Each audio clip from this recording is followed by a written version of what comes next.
नजर नहीं आ रहा कि क्या हो रहा है? घर कैसे जा सकती है इस वक्त? मेरी तबीयत खराब हो रही है ज़ारू। इतनी भी कोई तबीयत खराब नहीं हो रही यार, कुछ देर रुक सकती हो यहाँ पर। अरे वहाँ शफक को गशी के दौरे पड़ रहे हैं, डॉक्टर अभी होकर गया है। अम्मी अकेले क्या क्या संभालेंगी, समझो बात को। तो ज़ारा है ना उसके साथ। मेरी तबीयत कितनी खराब है ये मैं जानती हूँ, कब से बर्दाश्त करके बैठी हूँ। सर में शदीद दर्द है, चक्कर आ रहे हैं, सारी रात हो गई है जागते हुए ज़ारू। सारी रात से सब जाग रहे हैं, तुम अकेली नहीं जाग रही हो, कुछ देर रुक सकती हो, नॉट अ बिग डील। अगर मुझे वोमिटिंग शुरू हो गई ना तो बहुत मुश्किल हो जाएगा। अच्छा अच्छा ठीक है ठीक है, क्यों इसरार कर रहे हो? जाने दो इसको घर, इसकी तबीयत ठीक नहीं है। अम्मी जान आप तो जानती हैं मैं रातों को नहीं जाग सकती, मेरी तबीयत खराब हो जाती है, सर दर्द से फटा जा रहा है मेरा। बिल्कुल जाओ, लेकिन जाओगी कैसे? ड्राइवर तो चला गया। वो रमीज मुझे ड्रॉप कर देगा। ठीक है जाओ बेटा, जाओ जाओ, ख्याल रखना। हाँ, खुदा हाफिज।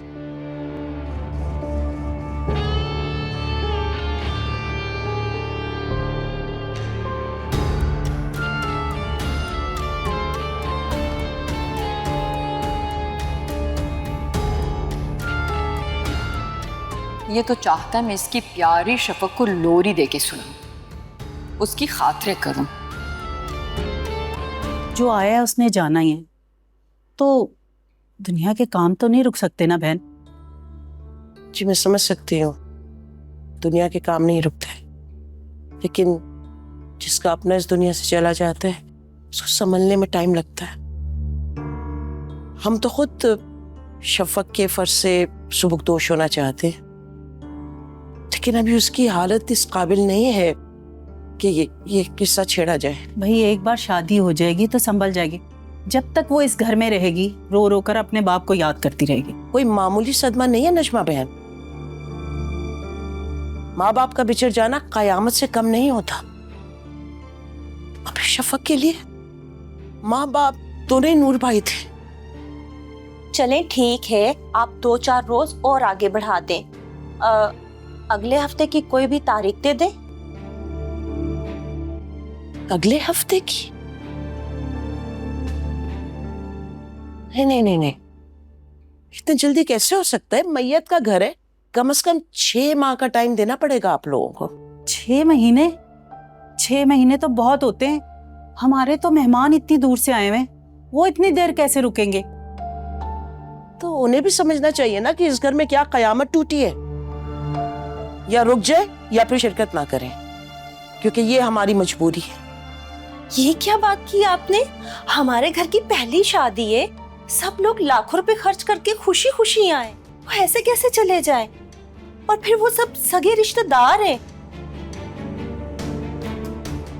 मैं तो आपको यही मशवरा दूंगी कि जल्द कोई फैसला कर लें। तुम अब यहाँ अकेले नहीं रह सकती, और ना ही मैं तुम्हें यहाँ अकेले छोड़ूंगी। नहीं पप्पू, यहाँ से नहीं जाना चाहती। इस घर में बाबा की यादें।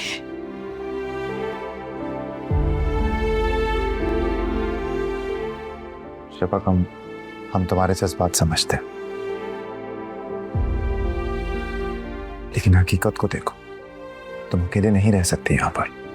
लेकिन बाबा को गुजरे हुए एक ही दिन हुआ है और मैं इस घर को ताला लगा दूं? मुझसे ये नहीं होगा। नहीं, मजबूरी है ना बेटा। अगर मैं यहाँ रह सकती तो इतना इसरार ना करती।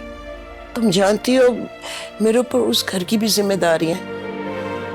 नहीं पप्पू, मेरा ये मतलब नहीं था। मैं यहाँ अकेले रह लूंगी, प्लीज। शफक, तो प्लीज बच्चों जैसी बात मत करो, जानती हुए मुमकिन नहीं है, अकेला कैसे छोड़ सकते हैं तुम्हें यहाँ पर? बेटा सोचो तो, मैं कयामत वाले दिन नूर भाई को क्या मुंह दिखाऊंगी?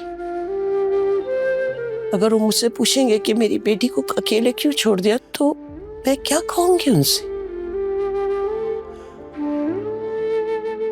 जानती हो बेटा, नूर भाई ने हमेशा मुझे सगी बहनों वाला दर्जा दिया और मुझसे कहते थे कि अगर वो इस दुनिया में ना रहे तो मेरी बेटी का क्या होगा। मैंने उनसे वादा कर लिया था कि अगर वो इस दुनिया में नहीं रहे तो उसकी सरपरस्त मैं बनूंगी। उनसे वादा था बेटा। वापस आ गए वो लोग? नहीं अम्मी, मुझे तो लगता है उन्होंने वहीं पे डेरा डाल दिया। अब तो शफक को रुखसत करके ही आएंगे। तो अच्छी बात है ना बेटा, तुम्हारे घर नहीं आ रहे, वहीं से रुखसत होकर ससुराल चली जाएगी। कम से कम तुम्हें किसी झंझट में तो नहीं पड़ना पड़ेगा ना। हाँ तो आंटी और ज़ारा रुके ना वहां पर, मुझे कोई एतराज नहीं है, लेकिन ज़ारून को तो घर आना चाहिए ना। क्या मतलब? ज़ारून घर नहीं आता क्या? आता है रात को सोने के लिए, फिर सुबह तैयार होके चला जाता है। एक कॉल तक नहीं करता वो मुझे। पता नहीं, सब पागल हो रहे हैं इस लड़की के पीछे। पता नहीं क्या घोल के पिला दिया है। इतनी रात हो गई है, कॉल करो उसे एहसास होना चाहिए। अगर शफक अकेली है तो तुम भी तो घर पर अकेली हो। ज़ारून को कोई एहसास नहीं है अम्मी, बल्कि उल्टा वो मुझसे शिकायतें कर रहे हैं कि तुम शफक को नहीं पूछ रही। महाम बेटा, मैंने तुम्हें समझाया था ना, सिर्फ दिखावे के तौर पे थोड़ा सा शफक का ख्याल कर लिया करो। इसी बहाने तुम्हारा मियाँ तो खुश हो जाएगा। अच्छा अम्मी, वो लगता है ज़ारून आ गया, मैं फोन रखती हूँ।